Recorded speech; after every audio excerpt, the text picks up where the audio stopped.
দর্শক, হৃদয় মাটি মানুষ অনুষ্ঠানে গ্রো গ্রিন কার্যক্রম, সবুজ ফলাও, সুস্থ থাকো, স্বাস্থ্যসম্মত কৃষি ফসল উৎপাদন করো, কীটনাশক থেকে দূরে থাকো, রাসায়নিক সার থেকে দূরে থাকো, এমন প্রচারণা বা এমন কার্যক্রমের আওতায় আমরা আজকে আপনাদেরকে নিয়ে এসেছি পঞ্চগড় জেলার দেবীগঞ্জ উপজেলার দেবীডোবা গ্রামে। এখানে অসম্ভব রকমের প্রগতিশীল একজন কৃষকের সাথে আমি আপনাদেরকে পরিচয় করিয়ে দেব এখন থেকে কিছুক্ষণের মধ্যে। তার নাম মোবারক আলী।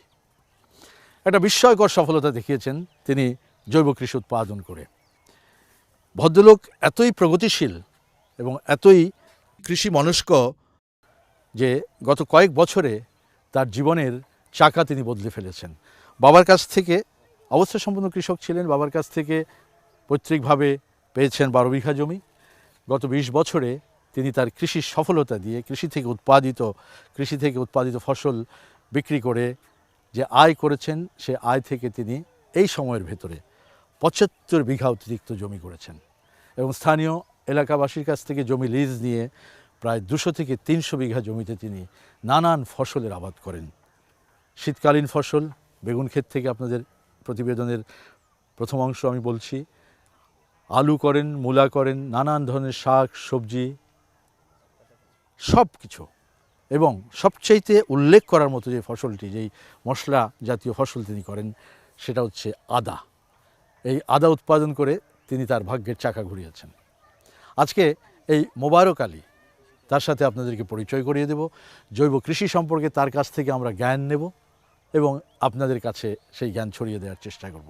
হৃদয় মাটি মানুষের গ্রো গ্রিন প্রকল্পের আজকের এই কার্যক্রমে আপনাদের সবাইকে স্বাগত জানাচ্ছি। কৃষক জমি চাষ করবে, এটি স্বাভাবিক, কিন্তু আজকের দিনে তাকে অবশ্যই কখনো হতে হবে বিজ্ঞানী, বিচক্ষণ ব্যবসায়ী, হিসাবরক্ষক, ব্যবস্থাপক, মাটি ও পরিবেশের বন্ধু, কখনো সম্প্রসারক, কখনো পথ প্রদর্শক। একের ভেতরে এতগুলো গুণই একজন কৃষককে পৌঁছে দিতে পারে সাফল্যের চূড়ায়। আর সাফল্য ধরে রাখার জন্য চাই বিরামহীন নিষ্ঠা, সততা আর সাংগঠনিক দক্ষতা। এই সবগুলো গুণই যেন সমানভাবে রয়েছে কৃষক মোবারক আলীর মধ্যে। সব দিক বুঝে শুনে কৃষিকাজে হাত দিয়ে 20 বছরে সৃষ্টি করেছেন সাফল্যের এক বড় নজির। চলুন কথা শুনি মোবারক আলী। 30 বিঘাতে করেছেন আদা। হ্যাঁ, 30 বিঘাতে আদা। আর ইয়ে করেছেন 15 বিঘাতে কি করেছেন? এই বেগুন আছে। বেগুন 15 বিঘা। বেগুন 15 বিঘা।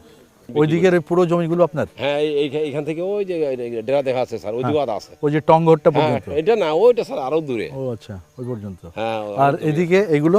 এগুলো হয় স্যার। এগুলো আপনার? হ্যাঁ, এগুলো আমার। আপনি 30-20 বছর আগে যখন শুরু করছিলেন, আপনার নিজের জমি কতটুকু ছিল? এখন তো আমার তখন জমি ছিল 12 বিঘা, আমার বাবার। 12 বিঘা বাবার সূত্রে পাইছেন? বাবার সূত্রে 12 বিঘা। পরবর্তীতে আপনার আয় থেকে আপনি 75 বিঘা করছেন? 75 বিঘা করছি। এখন 75 বিঘা হচ্ছে আপনার নিজস্ব জমি। আমরা শুনেছি আপনি আদাতে খুব সফল। স্যার আমাদের এই সবগুলো যৌথ বেনিফিট আমার হয়েছে। বাড়ি এরকম 2টা বাড়ি করছি, 8টা বাড়ি ওইদিকে আছে। বিশাল, এটা কি বাড়ি? হ্যাঁ, এটা বাড়ি স্যার। ও, আমি তো মনে হচ্ছে এখানে গোডাউন, বাড়ি, মালমাত্রা সব এখানে থাকে। আচ্ছা, আর বাড়ি ওই পাশে একটা আছে। ও আচ্ছা, এগুলো সব এই পয়সা দিয়ে? হ্যাঁ। এভাবেই একের পর এক পরিকল্পনা সাজিয়ে এগিয়ে গেছেন মোবারক আলী। গভীরভাবে উপলব্ধি করছেন মাটির স্বাস্থ্যের দিকে খেয়াল না রাখলে মাটিও কৃষকের দিকে খেয়াল রাখে না। একইভাবে মানুষের কাছে যে কৃষি পণ্য খাদ্য হিসেবে পৌঁছবে, তা হতে হবে 100% বিশুদ্ধ। তাই বহু আগেই কীটনাশক পরিহার করেছেন মোবারক, কমিয়ে দিয়েছেন রাসায়নিক সারের ব্যবহার। আপনার কোনো পেস্টিসাইড ব্যবহার করতে হয় না? না, কোনো হয় না স্যার। একেবারে এটা দিয়ে আমাদের খুব খরচটা কম হয় স্যার। খরচটা কমে এবং একেবারে জৈব কৃষি। জৈব কৃষি। আপনার এই মাল কোথায় কোথায় যায়? এগুলো মাল আমার ধরো এই কারণ বাজার, আর এই যে ঢাকা ইসলামপুর, আর এই কিছু মাল দিই আমার কোনাবাড়ি। অর্থ ব্যবস্থাপনা আর পুঁজি বিনিয়োগে দক্ষ মোবারক আলী যা কিছু করছেন সবই ঋণের শক্তিতে। 1 নম্বর হলো পুঁজিটা স্যার। আচ্ছা, আমি যখন আদাটা লাগাইছি তখন আমি 20 লক্ষ টাকার মনে করেন আদা কিনছি। 20 লক্ষ টাকা খালি আদার বীজ কিনছেন? আদার বীজ কিনছি। আচ্ছা, লাভ পারলেন কত এবার? লাভ আমাদের 1.5 লাখ টাকা বিঘায় আসতেছে। 30 বিঘাতে আপনার তাহলে আসছে হচ্ছে 30-45 লাখ টাকা শুধু আদা। 45 লাখ টাকা।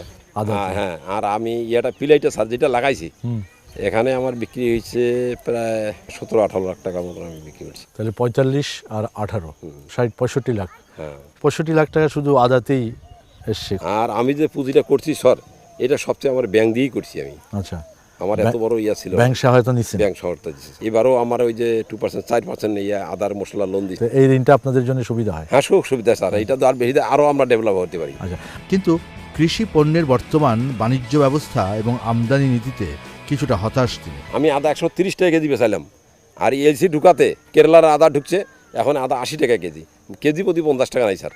সরকার যদি এলসিটা বন্ধ করে দেয় আচ্ছা, তাহলে আমাদের কৃষক ডেভেলপ হবো স্যার। আচ্ছা। মোবারক আলীর বিশাল আবাদি এলাকায় সাফল্যের তালিকায় রয়েছে আদা, হলুদ, পেঁয়াজ, রসুন, মরিচ, আলু, বেগুন, কপি সহ নানা রকমের সবজি। এই খামারটিতে দৈনিক ভিত্তিতে স্থানীয় মহিলারা, পুরুষেরা দৈনিক ভিত্তিতে কাজ করে। প্রায় 60 জন, ন্যূনতম তো 60 জন শ্রমিক দরকারই হয়। যেমন স্থানীয় এই দরিদ্র নারীরা, তাদের এই এলাকাতে খুব একটা কাজ ছিল না, গৃহস্থালী কাজের সাথেই সম্পৃক্ত ছিল, কিন্তু এই বিশাল খামারটি হওয়ার ফলে এদের একটা কর্মের সংস্থান হয়েছে। আপনার সাথে একটু কথা বলি চাচি, সারা বছরই কাজ থাকে? আচ্ছা, এই কাজগুলো কি আগে ছিল? আগে তো ছিল না। এই খামার হওয়ার পরে হয়েছে না? কত করে মজুরি পান? কত টাকা মজুরি পান? আমরা 250 200 এরকম আছে। আচ্ছা, এই যে একটা বিষয়, একজন পুরুষ শ্রমিক পাচ্ছে 200 থেকে 250 টাকা, আপনি কত পান? আপনারা কত করে পান? 150, 100 টাকা কম। মানে বৈষম্যটা কেন?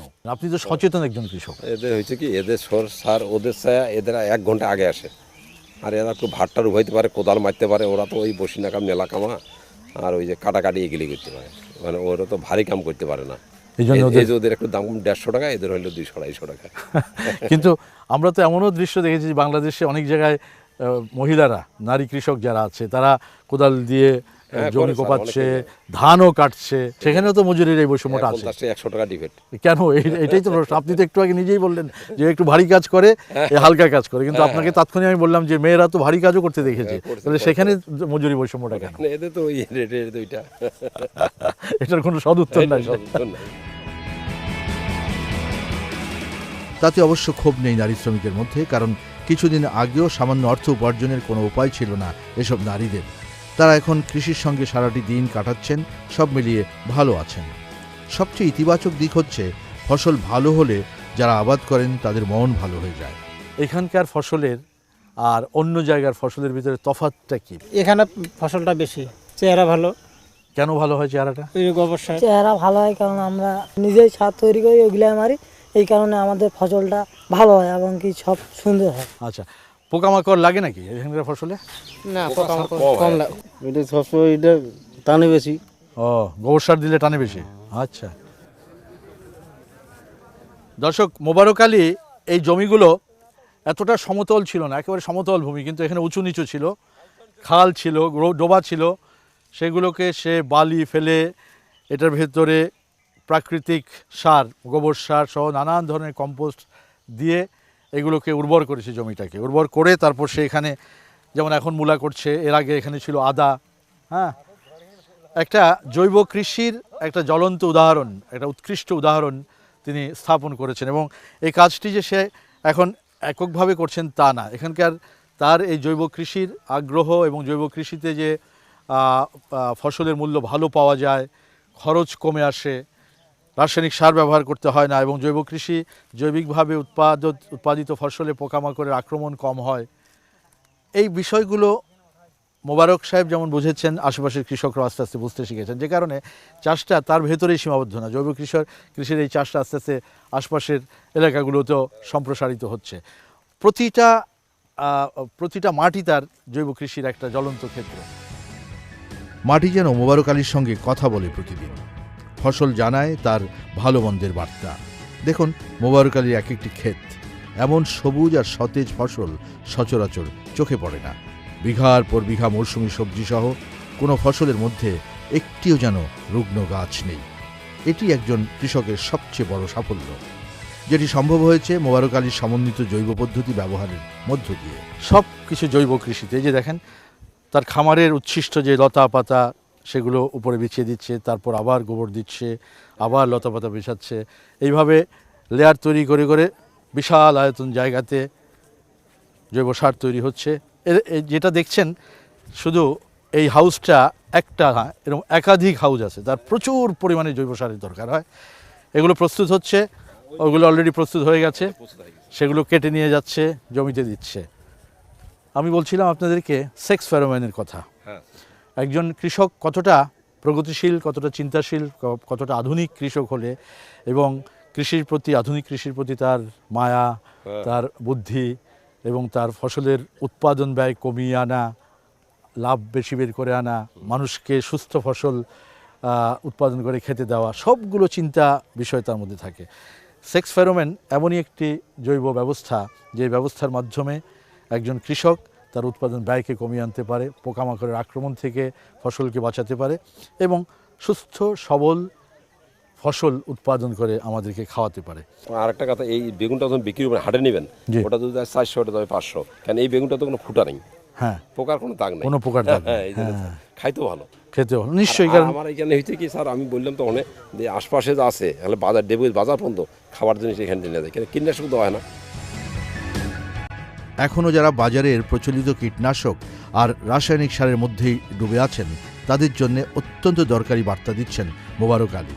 ফসলের ভালো ফলন নিশ্চিত করতে যার শতভাগ ভরসা জৈব পদ্ধতির উপর। স্যার এই যে আপনি তো অনেক জায়গায় বেরান, হ্যাঁ। যে গোবর ও কীটনাশক যেটা আবাদ হয়, রাসায়নিক সার যেটা আবাদ হয়, ওটা কিন্তু চেহারা দিবে না। এই একদম। 60 টাকা ডাইরেক্ট লাগবে স্যার, গাছটা উঠার সঙ্গে সঙ্গে এই জৈব সারটা খুব কাজ করে স্যার। আপনার গাছের চেহারা দেখলেই তো হ্যাঁ, সতেজ, এবং সেরকম। বেগুনের ফুলের যে বেগুনি রং একদম সতেজ, একটা মানে খুব শক্তি নিয়ে বেড়ে উঠছে।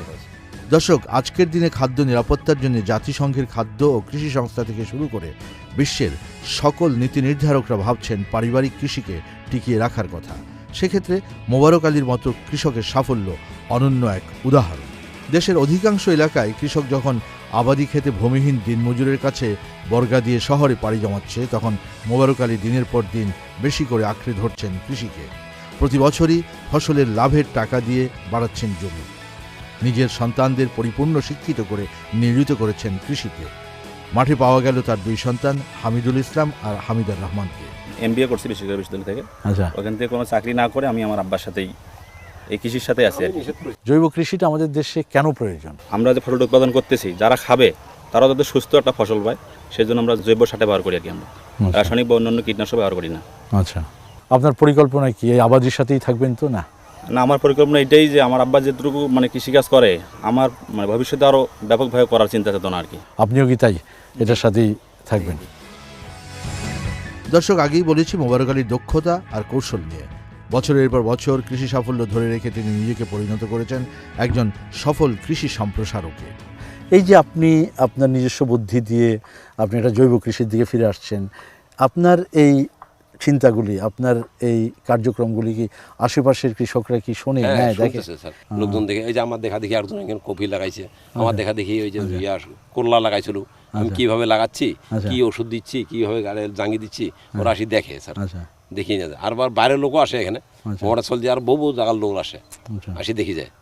যারা যারা বড় বড় প্রজেক্ট করে ওরা আসি আমার এখানে দেখিয়ে যায়, বা আমার নিয়েও যায়, আপনার নিয়েও যায় আমার নিয়েও যায় কনসালটেন্ট হিসেবে? হ্যাঁ, আমার আচ্ছা, নিয়ে যায়। অনেক জায়গায় গেছি তো। আপনি কি পরামর্শ দিয়ে আসেন? হ্যাঁ, পরামর্শ দিয়েছেন। জানি এখান থেকে আমি নালমডিহাটে আমার এক এরিয়া নিয়ে গেছে, নালমডিহাটে আমি 10 দিন 11 দিন ছিলাম, ওদের প্রজেক্ট জমি সব সন্ধান করিয়া সব দেখে দিয়ে চলে এসেছি। এখন মোবারক আলীর এই কৃষিক্ষেত এলাকার সব কৃষকের কাছে দর্শনীয় এক শিক্ষাকেন্দ্র। দূর থেকে ফসলের স্বাস্থ্য দেখলে চোখ জুড়িয়ে যায়, জানতে ইচ্ছে করে এমন সুস্থ সতেজ ফসল চাষের কৌশল বা রহস্য কী। প্রতিদিন এই মাঠের পাশে ভিড় জমে দূর দূরান্তের বহু কৃষকের। দর্শক, এই ক্ষেতের উল্টো দিকে অসংখ্য লোক ভিড় করে দাঁড়িয়ে আছে। এটা কিন্তু বিষয়টা এরকম নয় যে আমি এখানে চিত্র ধারণ করতে এসেছি বা টেলিভিশন অনুষ্ঠান বানাতে এসেছি সেই জন্যে। মোবারক ভাই বলছিলেন সবসময় কম বেশি লোক এরকম তার এই ক্ষেত, এই বাগান বা এই চাষ ব্যবস্থা দেখার জন্য আসে। তার প্রধান কারণ হচ্ছে এদের ভেতরে অনেকেই আছে কৃষক, আধুনিক কৃষক, অবস্থাসম্পন্ন কৃষক। তারা এগুলো দেখতে আসে যে কিভাবে মোবারক সাহেব জৈব কৃষি করেন, তার এই সফলতা, তার বিভিন্ন কৌশল, তারপরে এখানে যে সেক্স ফেরোমেন ট্র্যাপ, নানান জৈব প্রযুক্তি তিনি ব্যবহার করেন, সেগুলো দেখার জন্য আসেন। এবং আমি বলছিলাম যে স্থানীয় কৃষকরা আস্তে আস্তে এগুলোর সাথে সম্পৃক্ত হচ্ছে। এটা মোবারক সাহেবের একটা বড় সফলতা। শুধু যে ফসল উৎপাদন করছেন, কারিগরি টাকা বানাচ্ছেন, এটিই না, তার সাথে সামাজিক যে কিছু বিষয় আছে সেই বিষয়গুলো উনি খুব চুলচেরা বিশ্লেষণ করেন। এবং তিনি বিশ্বাস করেন যে জৈব কৃষিতে যদি মানুষকে ফিরিয়ে আনা যায় তাহলে কৃষক অনেক ভালো থাকবে, আমাদের স্বাস্থ্য অনেক ভালো থাকবে এবং কৃষকের অনেক অর্থ সাশ্রয় হবে, যেটি সবচেয়ে প্রধান বিষয়। দর্শনার্থীদের ভিড়ে কথা হলো দেবীগঞ্জ উপজেলার ভাইস চেয়ারম্যান পরিমল দে সরকারের সঙ্গে। তিনি মোবারক আলীর কাছ থেকেই জৈব কৃষি পদ্ধতিতে উদ্বুদ্ধ হয়েছেন। আমাদের এলাকার যা গ্রামে যারা লোকজন আছে প্রায় কম বেশি সবাই 2 বিঘা 4 বিঘা 5 বিঘা করে এটা প্রচুর বিস্তার লাভ করছে। আমি নিজেও এটা থেকে আমি 8-10 বিঘা আমি নিজেও বেগুন করছি, মূলা করছি। এটা আপনারই না, কিন্তু প্রশ্নটা হচ্ছে আপনারা তো রাসায়নিক সার দিয়েই করেন। না, রাসায়নিক না, আমরা গোবর এবং পাতা টাতা এগুলো আমরা কম্পোস্ট করে ইয়া করতেছি। আর বিক্রি মূল্য বেশি পাচ্ছেন না? অনেক বেশি, রাসায়নিক সারের থেকে এটার মূল্য স্যার অনেক বেশি। পরিমল দে সরকারের মতো এলাকার অনেকেই এখন মোবারক আলীর পথ অনুসরণ করছেন। আর আগ্রহী এমন কৃষকদের পাশে দাঁড়িয়েছেন উপসহকারী কৃষি কর্মকর্তা আব্দুল মজিদ। আমি ওই যে বেগুন করছিলাম আদার খেতে, কৃষি অফিস থাকি, কৃষি অফিসার আসি, ওই বেগুন নিয়ে খায় আমার কাছ থেকে 2-3 দিন নিয়ে যায়, কিচ্ছু দেয় নেই, এই যে ঔষধপাতি কিছু দেয় নেই, কই এটা খুব স্বাদ। আমাদের যে জিনিসগুলো এগুলাকে একসঙ্গে করে লেয়ার লেয়ার করে রাখি, ওনার মতো করি আমরা আর কি। এই এলাকার লোক মোটামুটি এটা কি ওনার এখান থেকে আপনারা শিখতেছেন? কিছুটা পরামর্শ ওনার কাছে আমরা নিই এবং উনি আমাদেরকে কিছু পরামর্শ দেয়। আর আমাদের ব্লক সুপারভাইজার আছে, আমাদের কৃষি অফিস থেকে আছে, ওই যে ব্লক সুপারভাইজার কে আছে, উনি আসেন কাছে আসেন। উনি সবসময় আমাদেরকে সহযোগিতা করে, খুব ভালো। ইনি আরেকটা আমাদের পরামর্শ দিয়েছে, আমার ওই যে লিচু বাগান আছে তো, লিচু বাগানে হলুদ লাগাইছি, হলুদ সুন্দর হলুদ হয়ে গেছে। আচ্ছা, সব কি জৈব জৈব সার দিয়ে করে? জৈব সার ছাড়া কিচ্ছু হয় না। আপনার নাম কি? আমার নাম মোহাম্মদ আব্দুল মজিদ, আব্দুল মজিদ, উপসহকারী কৃষি কর্মকর্তা।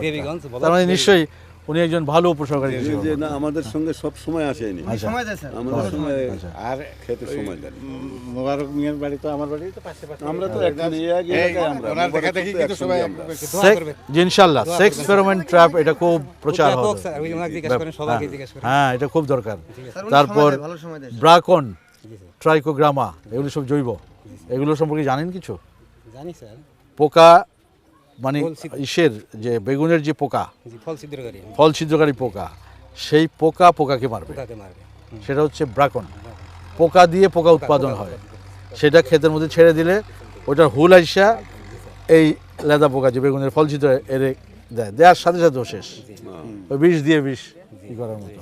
তো এইগুলো আমরা খুব খুশি হলাম মোবারক সাহেবের। খুশি হইলেন, এখানে যে 30 বিঘা আদা ছিল, হ্যাঁ, টাকা খালি টাকা। বছরের মধ্যে এইবার কিন্তু বেশি ভালো হয়েছে টাকাটা।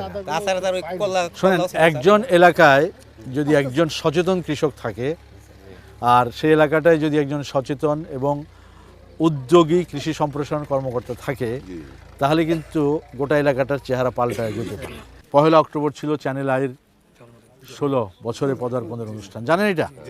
আজকে আমি আপনাদের জন্য এটা নিয়ে আসছি। আসল মানুষ যারা বাংলাদেশের কৃষক সমাজ, সেই কৃষককে আমি সফল কৃষক মোবারক সাহেব, ওনার জন্য সবাই একটা হাততালি দেন। আপনি জোড়াতে ধরবেন, হ্যাঁ, এইটার মধ্যে আপনি বাসায় সাজিয়ে রাখবেন। আরেকটা হচ্ছে আমাদের উপসহকারী কৃষি কর্মকর্তা, তার জন্য একটা পুরস্কার। জোরে হাততালি সবাই। প্রিয় দর্শক, দেশের সব এলাকার জন্যেই আজ মাটির স্বাস্থ্য রক্ষা, বিষমুক্ত উপায়ে ফসল উৎপাদন এবং কৃষি উৎপাদনের ব্যয় কমিয়ে আনার তাগিদ সমান। গত 13 ডিসেম্বর বঙ্গবন্ধু কৃষি পদক অনুষ্ঠানেও যে তাগিদ দিয়েছেন প্রধানমন্ত্রী শেখ হাসিনা। জৈব সার অর্থাৎ কেঁচো সার বা অন্যান্য জৈব সার ব্যবহার সম্প্রসারণ করতে পারলে আমাদের সাধারণ মাটির গুণাগুণগুলি রক্ষা পাবে। যত বেশি আমরা কেমিক্যাল সার ব্যবহার করব, তত বেশি আমাদের মাটির উর্বরতা কমে যাবে। এটা যাতে কমে না যায়, এ ব্যাপারে সমস্ত কৃষকদের সচেতন থাকতে হবে। প্রিয় দর্শক, আগামী পর্বে আমরা তুলে ধরব এমন একটি গ্রামের কৃষি সাফল্যের গল্প, যেখানে প্রতিটি নারী পুরুষ নিয়োজিত জৈব কৃষির অভিযানে। দেখবেন, আশা করি। সে পর্যন্ত সবাইকে শুভেচ্ছা।